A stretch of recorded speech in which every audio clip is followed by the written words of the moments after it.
हिंदू धर्म में जीवन और मृत्यु को एक अलग नजरिए से देखा जाता है। इसमें कहा जाता है कि मृत्यु अंत नहीं है, बल्कि एक नई शुरुआत है। यह एक नए जन्म का द्वार है। जन्म, मृत्यु और पुनर्जन्म का एक अनवरत चक्र जिसे संसार कहते हैं।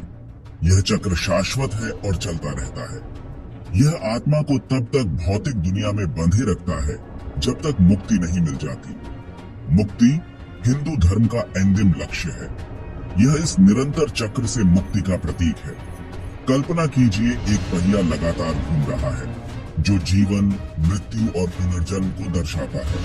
हर चक्कर एक नए जीवन, सीखने, बढ़ने और विकसित होने के एक नए अवसर का प्रतीक है। यही संसार का सार है। इस अनंत चक्र में कर्म एक महत्वपूर्ण भूमिका निभाता है। यह हमारे एक्शनों का एक स्वाभाविक परिणाम है। हर कार्य विचार और मंशा कर्म उत्पन्न करती है। अच्छे कर्म बनाते हैं। नकारात्मक कार्य नकारात्मक कर्म का परिणाम देते हैं। यह समझ हमें नैतिक और जिम्मेदारी से जीने के लिए प्रोत्साहित करती है। संसार की यात्रा केवल एक निष्क्रिय एक्सपीरियंसेस नहीं है। आत्मा अपने पिछले कर्मों के संस्कारों को लेकर इस प्रक्रिया में सक्रिय रूप से भाग लेती है। एक यात्री की कल्पना करो जो पिछली जर्नियों की यादों और अनुभवों से भरा बैग लेकर चल रहा है। इसी प्रकार आत्मा अपने कर्मों का भार वहन करती है, जो प्रत्येक लाइफ काल में उसके अनुभवों को आकार देता है। यह यात्रा सीखने, विकास और विकास के अवसर प्रदान करती है। चुनौतियों का सामना करने और पुरस्कार प्राप्त करने के माध्यम से आत्मा ज्ञान और समझ प्राप्त करती है। ये सही और गलत के बीच अंतर करना सीखती है। करुणा और सहानुभूति विकसित करती है। अंतिम लक्ष्य आत्मा को शुद्ध करना, नकारात्मक कर्मों को त्यागना और सकारात्मक कर्मों को संचित करना है। यह प्रक्रिया धीरे धीरे संसार के चक्र से मुक्ति की ओर ले जाती है। भाग 4, ईश्वर की ओर बढ़ना, ब्रह्म की क्वेस्ट। हिंदू पुराण ब्रह्माना सृष्टिकर्ता देवता को एग्जिस्टेंस के अंतिम स्रोत के रूप में वर्णित करते हैं। मृत्यु और पुनर्जन्म के प्रत्येक चक्र को ब्रह्म के करीब एक कदम आध्यात्मिक ज्ञान की ओर एक प्रगति के रूप में देखा जाता है। जैसे जैसे हम असंख्य बर्थों के माध्यम से विकसित होते हैं, हम अपनी भौतिक इच्छाओं और अहंकार से प्रेरित गतिविधियों को त्याग देते हैं। हम वास्तविकता की वास्तविक प्रकृति को अंडरस्टैंडिंग में लगते हैं। अपने भीतर और सभी प्राणियों के भीतर गोडीय चिंगारी को पहचानते हैं। यह एहसास किसी भौतिक गंतव्य तक पहुंचने के बारे में नहीं है। यह आध्यात्मिक जागृति की स्थिति, ईश्वर से हमारे संबंध की गहरी समझ प्राप्त करने के बारे में है। एक पर्वतारोही की कल्पना कीजिए जो धीरे धीरे लेकिन लगातार एक चोटी पर चढ़ रहा है। हर कदम, हालांकि चुनौतीपूर्ण है, उन्हें शिखर और लुभावने दृश्यों के करीब लाता है।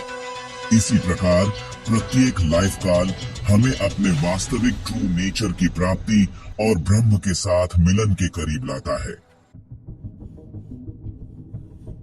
भाग 5, विश्वास से परे विज्ञान, आस्था और मृत्यु के बाद का लाइफ।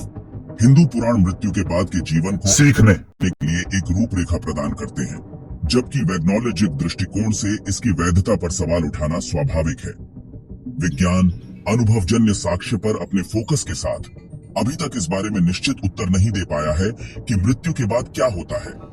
हालांकि वैज्ञानिक प्रमाण का लैक आस्था और विश्वास की शक्ति को नकारता नहीं है। सदियों से इन वैलिडेशनों ने अनगिनत व्यक्तियों को आराम और मार्गदर्शन प्रदान किया है। कर्म की अवधारणा नैतिक व्यवहार और व्यक्तिगत जिम्मेदारी को प्रोत्साहित करती है। यह कर्माओं और रिजल्टों की अंडर कनेक्शनता पर प्रकाश डालता है।